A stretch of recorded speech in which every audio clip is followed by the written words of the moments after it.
क्या आपने कभी सोचा है कि हमारी हर छोटी बड़ी क्रिया हमारे भविष्य को कैसे प्रभावित करती है? जो बोया जाता है वही काटना पड़ता है।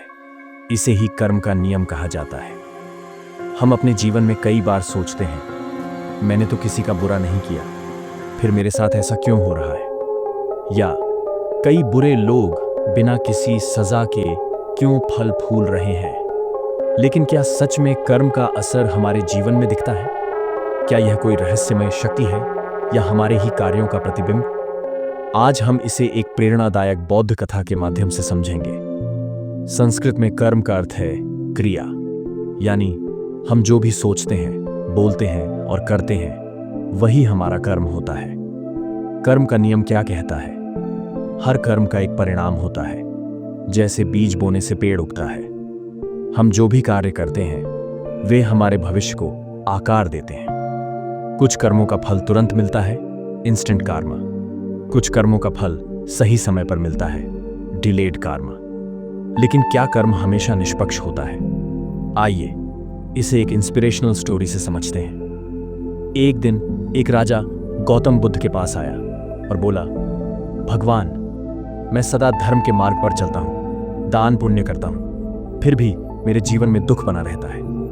लेकिन कुछ लोग जो अधर्म और पाप करते हैं वे सुखी जीवन जीते हैं, ऐसा क्यों?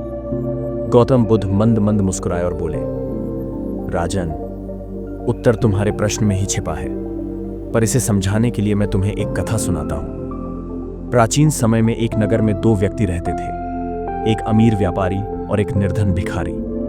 व्यापारी धन, वैभव और ऐश्वर्य से भरपूर था। उसके पास कोई भी सुख सुविधा की कमी न थी। वह विलासिता में लिप्त था और जीवन को पूर्णतः भौतिक रूप से जी रहा था। भिखारी दिन भर भीख मांगता, कठिनाइयों से घिरा रहता और सोचता, आखिर मैंने कौन सा पाप किया कि मेरा जीवन इतना कष्टमय है। समय बीता। जब व्यापारी की मृत्यु हुई तो उसका पुनर्जन्म एक निम्न योनि में हुआ, जहां उसे भारी कष्ट सहने पड़े।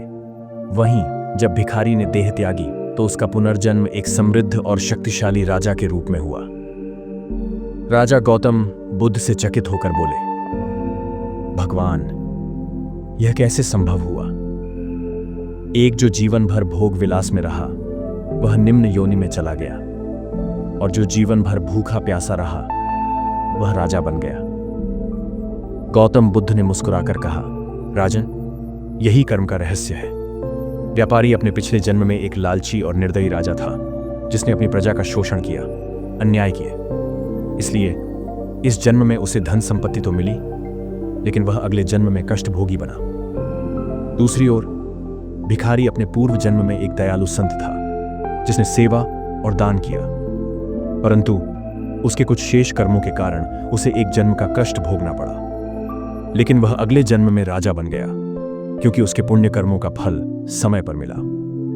गौतम बुद्ध ने राजा की ओर देखा और कहा, कर्म का फल तब मिलता है जब उसके लिए सही समय आता है। जैसे बीज बोने के बाद फल आने में समय लगता है, वैसे ही कर्मों का फल भी समय अनुसार मिलता है। इसलिए सदैव अच्छे कर्म करते रहो, क्योंकि तुम्हारी नियति उन्हीं पर निर्भर करती है। राजा की आंखें चमक उठी। वह अब समझ चुके थे कि जीवन में सुख दुख केवल वर्तमान कर्मों का परिणाम नहीं, बल्कि अनगिनत जन्मों के कर्मों का खेल है। उन्होंने बुद्ध को प्रणाम किया और संकल्प लिया, मैं अब न केवल धर्म का पालन करूंगा, बल्कि निष्काम भाव से अच्छे कर्म करता जाऊंगा, क्योंकि वही मेरे भविष्य को आकार देंगे।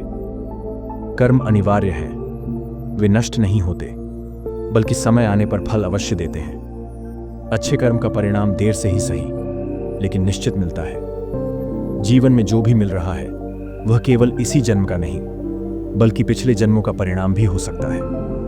धैर्य और सद्कर्म जीवन को समृद्ध बनाते हैं।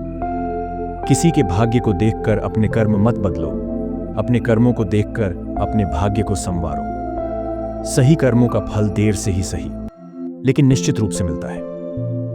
धन से वैभव तो खरीदा जा सकता है, लेकिन सच्ची शांति केवल पुण्य कर्मों से ही प्राप्त होती है। कर्म से कोई नहीं बच सकता। यह एक ऐसा नियम है जो हमेशा निष्पक्ष रहता है। लेकिन क्या हम अपने बुरे कर्मों का प्रभाव कम कर सकते हैं? हाँ, सही सोच रखें, राइट थॉट्स। नकारात्मकता से बचें, सकारात्मक दृष्टिकोण अपनाएं, अच्छे कार्य करें, राइट एक्शंस, दूसरों की सहायता करें, दान करें, किसी का दिल ना दुखाएं, सच्चाई और दयालुता अपनाएं, ट्रूथफुलनेस एंड कंपैशन, सत्य बोलें और दयालु बने। कर्म का नियम यही कहता है, आज जो हम करते हैं वही हमारा कल बनाता है। अब सवाल यह है, क्या आप अपने कर्मों को सही दिशा में मोड़ने के लिए तैयार हैं? अगर हां, तो अभी से अपने विचार, शब्द और कार्यों को शुद्ध कीजिए। अगर आपको यह कहानी प्रेरणादायक लगी तो इसे शेयर करें और हमें कमेंट में बताएं, आपके अनुसार कर्म का सबसे बड़ा सबक क्या है? इस वीडियो को लाइक करें, चैनल को सब्सक्राइब करें और बेल आइकन दबाएं ताकि आप ऐसी और प्रेरणादायक कहानियां मिस न करें। याद रखें, अच्छे कर्म का फल अवश्य मिलता है, बस सही समय पर।